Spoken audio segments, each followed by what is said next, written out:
দেশ বিদেশের বাছাই করা খবর নিয়ে সর্বদাই সত্য সন্ধানী ই নিউজ ভারত।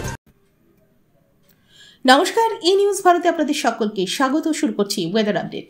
এবছর শীতের পথে কাটা হয়েছে একের পর এক পশ্চিমী ঝঞ্ঝা। এর কারণেই উত্তরে হাওয়া বাধাগ্রস্ত হচ্ছে।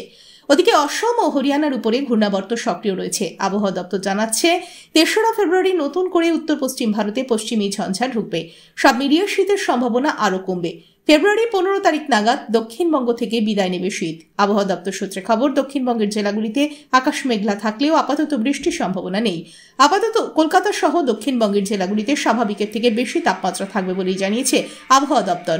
আজ কলকাতায় রৌদ্রোজ্জ্বল দিন। আজ কলকাতা ও তার পার্শ্ববর্তী অঞ্চলে দিনের সর্বোচ্চ তাপমাত্রা ৩০ ডিগ্রি সেলসিয়াস, সর্বনিম্ন ২০ ডিগ্রি সেলসিয়াস। বাতাসে আপেক্ষিক আর্দ্রতার পরিমাণ ৬১%। ব্যুরো রিপোর্ট, ই নিউজ ভারত।